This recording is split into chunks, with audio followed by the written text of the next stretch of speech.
Mathias Malzieu, bienvenue au Havre Merci beaucoup. pour évoquer, parler, signer votre dernier roman, Le guerrier de porcelaine, paru aux éditions Albin Michel. Mathias, superbe roman, touchant, drôle, plein de poésie.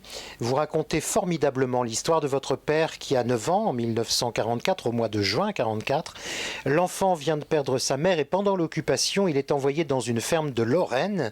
C'est pas rien la Lorraine à cette époque, chez sa grand-mère qui paraît, je cite, une très vieille pomme. On croise dans ce formidable roman une cigogne que l'enfant nomme Marlène Dietrich, un hérisson du nom de Jean Gabin, un coq taré qui chante pour engueuler le soleil quand il tarde à se lever, une fée, j'en dirai pas plus, dont il tombe amoureux. Bref, un monde où le merveilleux de l'enfance côtoie vraiment la difficile réalité de l'époque. C'est, je crois, votre récit le plus intime, peut-être celui qui a été le plus difficile à écrire. Je crois qu'il vous a fallu un peu plus de 5 ans de travail pour y arriver. Oui, avec des pauses. En tout cas, c'est effectivement un livre qui a eu besoin de reposer, comme quand on fait un très bon gâteau, par exemple, comme on avait offert un tout à l'heure.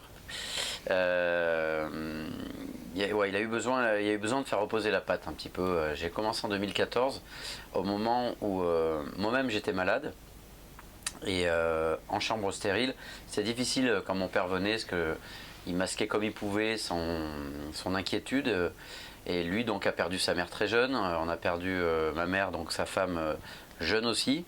Et son fils là, c'était comme il était dans une espèce de bug émotionnel qui fait qu'il avait du mal à se positionner. Et, il devenait presque mon fils. C'est moi qui devenais plus vieux que lui, alors que quand je lui faisais raconter l'histoire de son enfance, je redevenais son petit. Et donc c'était précieux. Il y avait ça et la Coupe du Monde 2014 pour en fait éviter de rester en frontal avec les choses des transfusions, etc. et de la maladie. Donc j'ai toujours entendu depuis tout petit qu'il avait traversé la ligne de démarcation. Et puis il y avait la fameuse lettre que sa mère avait écrite juste avant de mourir. Il y avait les photos de l'oncle Émile. Il y avait des objets, le baromètre avec les cigognes sculptées dessus. Il y avait toujours des petites comme ça, des reliques. Et qui faisait histoire vraie, mais qui avait une espèce de potentiel romanesque extraordinaire. Alors, pour moi, c'était quand j'étais petit, je m'imaginais pas en faire une histoire, parce que je ne savais pas encore que j'allais devenir auteur. Mais c'était, en tout cas, il y avait un rêve là-dedans, parce qu'à la fois, ça me faisait... C'était presque comme regarder un western, parce que finalement, il était là, il s'en était sorti. Donc, quand j'étais petit, non, c'était mon papa, c'était un héros, quoi, finalement. Puis après, en grandissant, on s'aperçoit que c'était surtout une grande souffrance, un traumatisme originel chez lui. Et du coup, de lui faire reparler de ça quand moi j'étais malade, ça a donné une forme d'équilibre. Puis ensuite, malheureusement, j'ai dû avoir la greffe de moelle osseuse après cette première hospitalisation. Et là, je n'ai pas eu d'autre choix que d'écrire ce livre qui s'appelle Journal d'un vampire en pyjama. Parce que j'avais besoin d'être un auto-reporter de guerre, quoi. J'ai hésité justement, quand je parlais tout à l'heure du roman le plus intime, je me demandais si justement le journal... C'est autre chose.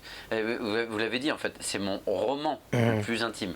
Mais le journal d'un vampire en pyjama, ce n'est pas un roman. C'est pas un roman, c'est un récit, tout à fait. Donc évidemment qu'il est intime vu que je raconte mon histoire. Mais c'est vrai que dans les romans, c'est peut-être le plus intime, peut-être avec mon premier, avec Maintenant qui fait tout le temps nuit sur toi. Ou d'ailleurs il est aussi question de la maman qui disparaît, qui meurt. Donc voilà, sauf qu'il y a une dimension plus surnaturelle avec un géant qui a une fonction narrative sur le réel, mais il y a du fantastique dedans. Alors qu'il n'y en a pas dans Le Guerrier, parce que justement je me suis tellement attaché à défendre le ressenti de ce personnage, à la fois basé sur les souvenirs de mon père, mais sur les souvenirs de souvenirs, et ce que ces souvenirs m'ont fait à moi, et comment je suis rentré dedans avec mes propres sensations d'enfance aussi, et de cette cuisine-là était suffisamment riche, il n'y avait pas besoin en fait de rajouter chantilly, sucre, glace, et encore des copeaux de chocolat pour que c'est le goût qui me plaise. Au contraire, même en fait, ça aurait mis un filtre avec l'émotion. Au début, il y avait une histoire de machine à remonter le temps. Quand il se souvenait de sa mère, en fait, il y avait une machine à remonter le temps. Et en fait, à un moment donné, je me suis dit, aidé par mes éditrices aussi, Olivia de Dieuleveux, mon agent aussi, qui s'occupe d'Olivia Ruiz d'ailleurs aussi. Oui, il n'y avait pas besoin de ça, quoi. Il n'y avait pas besoin de ça en plus. elle m'a dit un truc très juste. Elle m'a dit, mais la machine à remonter le temps, en fait, c'est un truc. Alors qu'en fait, c'est juste qu'il se souvient. Donc, à la limite, tu utilises la métaphore si tu veux, mais t'es pas obligé de absolument, parce que d'habitude, tu as mis une sirène, un personnage avec une horloge à la place du cœur, un géant. T'es pas obligé à chaque fois, pour être toi-même, d'avoir cette caution. Et là, sur ce livre-là, je crois que tu n'en as pas besoin. Alors il a fallu le temps que voilà et puis finalement en fait elle avait raison, et en fait à partir du moment où j'ai lâché ça, en fait il y a plusieurs choses qui m'ont permis de lâcher ça. Au début j'ai écrit le texte à la troisième personne. Alors j'étais omniscient, donc je pouvais parler de la guerre, de la dangerosité, je pouvais vraiment poser avec un truc un peu à 360 comme ça, donc j'étais très à l'aise, mais j'étais trop à l'aise. Donc il y avait un côté, ça manquait de niaque, ça manquait de... J'étais trop loin, je posais mes personnages comme si je les regardais d'un peu loin, comme ça, trop loin en tout cas. Donc après je suis passé à la première personne, mais façon Pérec, je me souviens, donc au passé. Donc je me suis mis à la place de mon père, mais finalement je me dis, bah, dans ce cas-là, pourquoi c'est pas lui qui l'écrit? Pourquoi c'est moi qui l'écris si je me mets à son âge maintenant? Enfin, il y avait un truc, et quand j'ai décidé de prendre sa voix, petit, en fait là c'est devenu un vrai roman. C'était pas juste prendre un souvenir de mon père et essayer d'en faire un livre. Là, j'ai trouvé la musique vraiment. Et d'ailleurs, mon père, dans la véritable histoire, avait 4 ans. Il a 83 ans maintenant. Et j'ai décidé de lui faire avoir 9-10 ans pour qu'il parle à la première personne. Et qu'il puisse raconter. Et qu'il s'adresse à sa mère. Comme une adresse, une lettre, finalement, qui n'est pas une lettre mystique. C'est-à-dire qu'il ne croit pas, ça aurait pu être un autre parti pris, qu'il imagine qu'elle est là, ou on n'est pas dans ce truc-là de fantôme ou quoi que ce soit, bien que chez moi, dans mes livres, il y a toujours une ambiguïté entre les souvenirs et les fantômes, c'est toujours un peu la même chose. Mais là, je voulais en tout cas que juste ils se souviennent, et du coup, tout ce qui ne servait à rien, en fait, je l'ai enlevé. Donc, j'aime des livres plus... fantastique, j'aime, on peut faire la métaphore sur le cinéma ou sur les chansons. J'ai des chansons avec Dionysos où il y a des cloches, des boîtes à musique, un beat hip-hop avec des cordes et des chœurs. Et il y a des morceaux qui tiennent avec un banjo et une folk. Et ce livre-là, il est plus c'est un livre acoustique, j'ai envie de dire. Dire qu'il est proche de l'os, il ne nécessite pas nombre d'arrangements pour être en soi cinématographique, parce que c'est vraiment un livre de l'intime et de l'intérieur. Et je voulais aller à l'intérieur et tout ce qui en fait me projetait vers l'extérieur. Vous l'avez banni du coup. Oui, et pas comme un dogme, hein, vraiment c'est des peaux mortes littéraires qui sont tombées. Et il a fallu, voilà, que effectivement, par rapport à votre question, que je vive cette greffe, donc que j'abandonne le livre. Du guerrier, enfin pas que je l'abandonne, mais que je le laisse reposer. De côté un peu, ouais. J'ai fait le vampire. Après le vampire, on était en plein. Moi, je revenais un peu à la vie. J'avais plus besoin de transfusion. J'ai recommencé à faire des concerts, enregistrer un disque, la sortie du vampire qui a été extraordinaire. Et là, je l'ai repris, le guerrier. Et ça marchait pas. Parce qu'en fait, ça me rappelait quand j'étais malade. Et en plus, on était dans un moment post-attentat, Charlie Hebdo, Bataclan, Nice, etc. Et j'avais envie de retrouver mes jouets d'enchanteur. Donc j'ai fait une sirène à Paris, j'avais envie de réenchanter Paris, j'avais envie d'un conte, j'avais envie de tout ça. Le récit, le livre, le film. Oui, là il y avait une boulimie aussi de rattraper le temps, pas vraiment perdu, mais en tout cas qui m'a été un peu volé en passant 11 semaines en chambre stérile et 2 ans assigné à résidence.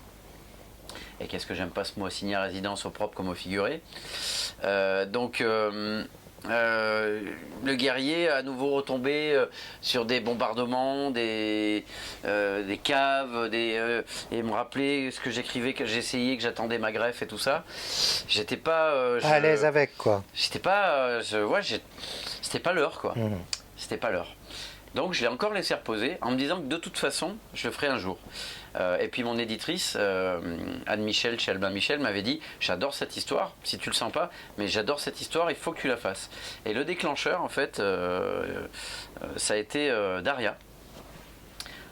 Votre plus que muse. Ma plus que muse avec qui j'ai fait le dérèglement joyeux de la métrique amoureuse. Pour lequel on devait venir vous visiter, mais malheureusement les choses de Covid en ont décidé autrement. Et quand elle a rencontré mon père et que je lui ai raconté un peu son histoire et que je lui ai dit que j'avais commencé à écrire un livre, mais que je lui ai dit à peu près ce que je vous ai dit là, quoi, que j'avais commencé, arrêté, ce qui ne m'arrive jamais, hein, c'est-à-dire tous mes livres, quand je les commence, je les finis. Ou alors si vraiment, quand il y a eu des idées de livres et qu'il y a eu une idée de pitch et quelques lignes, il y en a qui n'ont pas vu le jour, mais des livres où j'ai commencé à écrire 100 pages, je finis pas, c'était le seul. Donc il allait finir à un moment donné. Et elle m'a dit, mais c'est super important ce livre en fait, il faut que tu l'écrives ce livre. Elle m'a beaucoup encouragé à écrire ce livre. Et en fait là, avec son regard à elle, et le temps qui avait passé, le fait d'avoir écrit, d'avoir retrouvé mes jouets d'auteur et d'avoir joué avec une sirène, avec des choses comme ça, et ben j'étais plus apaisé pour retourner. Et puis voilà, le temps des attentats, bien que pas résolus, c'était quand même c'était légèrement digéré, même si c'est difficile à digérer toujours.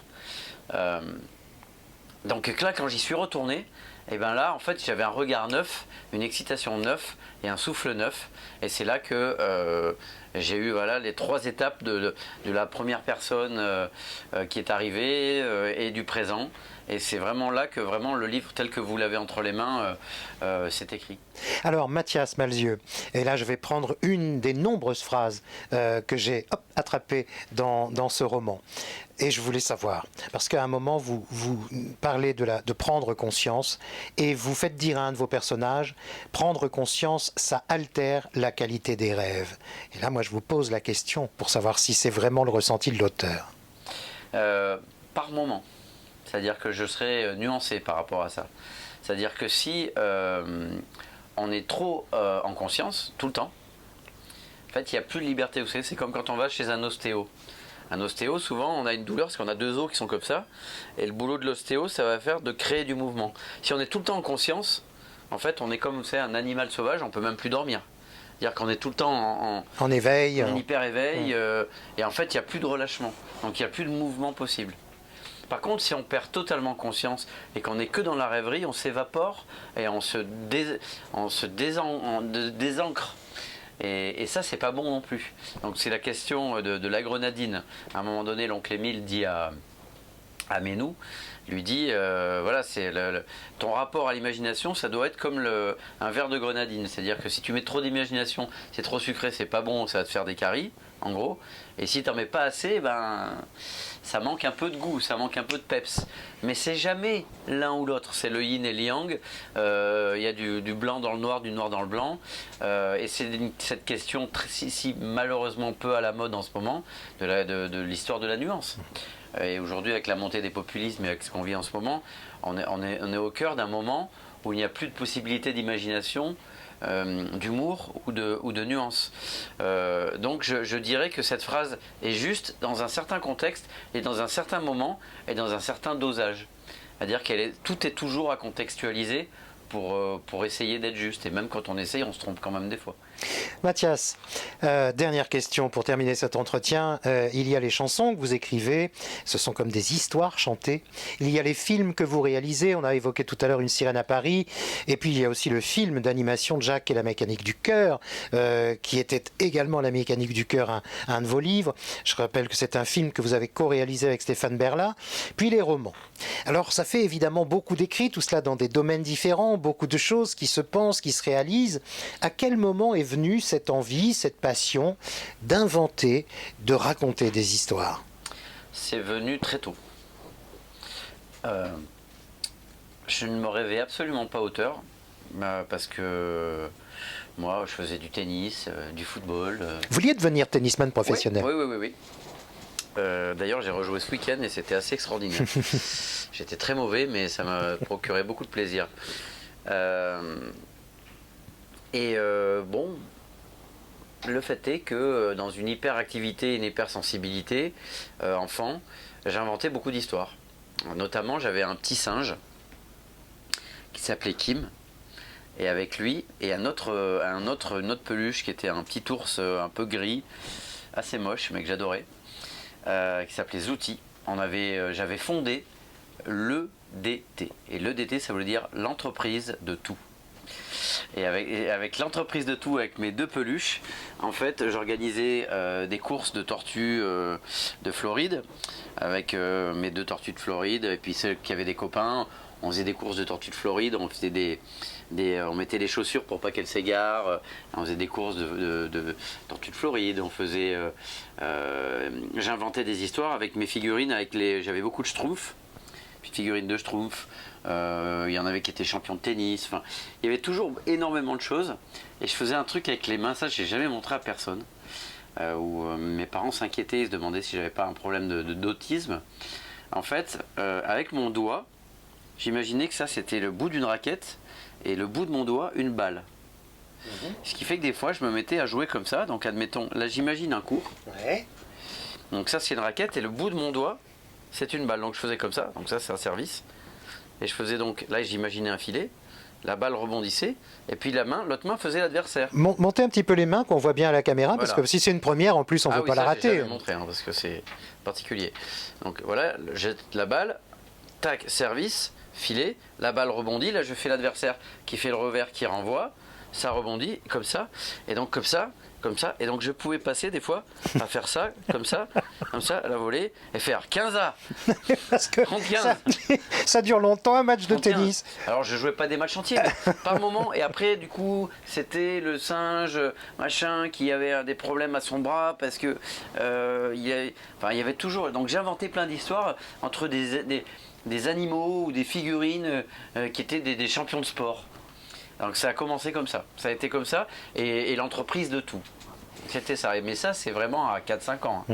Donc ça augurait bien de tout ce que vous avez pu écrire ensuite et développer ce formidable imaginaire, toujours entre réalité et imagination d'ailleurs, parce que c'est ce qui vous tient. Qui me plaît. Ouais, c'est ce qui vous tient vraiment. C'est cette ligne de crête qui me plaît parce que justement même dans le guerrier de porcelaine, où le merveilleux est hors champ, c'est-à-dire que je ne montre pas, je ne dis pas il y a une sirène, il y a un géant, il y a une femme qui va se transformer en oiseau, il y a une femme invisible, je ne raconte rien de tout ça, mais la fonction narrative du merveilleux et de l'imagination, ne serait-ce que pour l'empathie, parce que l'imagination, c'est le premier muscle de l'empathie, de toute façon, ça permet de se mettre à la place de quelqu'un d'autre, et il est là tout le temps.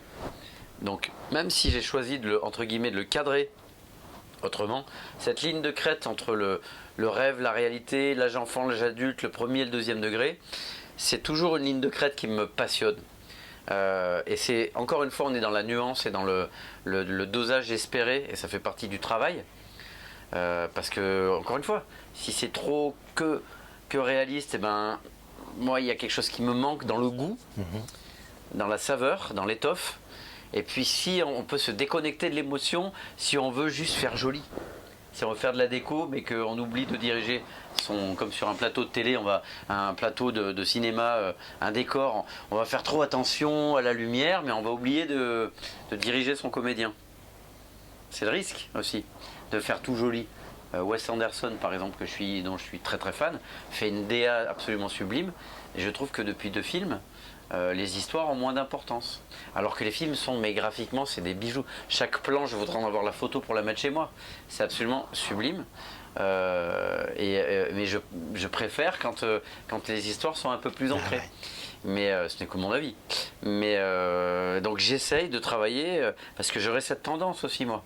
Parce que j'aime tellement l'esthétique, j'aime tellement le peaufiner, j'aime tellement fabriquer, qu'il faut ne pas oublier le cœur. Donc c'est toujours ça, d'ailleurs ça se voit dans mes titres. La mécanique, donc c'est un truc très la mécanique du cœur. À la fois c'est pas possible la mécanique du cœur, mais en fait à l'équilibre, ça donne cette ligne de crête. Le guerrier de porcelaine, le plus petit baiser jamais recensé, que Métamorphose en bord de ciel, qui est pas vraiment comme ça, ou maintenant qui fait tout le temps nuit sur nous non plus, mais pareil, journal d'un vampire en pyjama. Et je m'en suis rendu compte il n'y a pas longtemps qu'en fait j'étais souvent, en fait ça illustrait cette ligne de crête, et c'est ce que j'ai envie de raconter, parce que j'aime tellement décloisonner, mais pas comme un intellectuel qui veut faire une révolution littéraire et qui se prend pour je ne sais quoi. C'est juste un chemin, et par là où j'ai envie de passer. Et ça me fait penser, je peux conclure là-dessus. On va finir là-dessus. De Robert Frost, qui est un poète que j'adore. et qui a ce poème qui s'appelle The Road Not to Taken. Et en fait, il raconte qu'il est en forêt et qu'il y a un chemin magnifique avec des fleurs jaunes et des choses comme ça. Et un qui est plus, on ne sait pas trop. Et que finalement, il y en a un qui est attirant, mais il y en a un qui est plus mystérieux. Et il va prendre ce que Bashung appelle dans Aucun Express la contre-allée. Et j'essaye de prendre cette contre-allée. C'est réussi. La mienne en tout cas. Encore une fois, c'est pas une leçon, c'est pas genre moi je suis l'auteur qui prend la contre-allée, vous allez sur la route jaune. Pas du tout. Mais à mon échelle intime, j'essaie toujours de prendre la contre-allée. Merci Mathias Malzieu.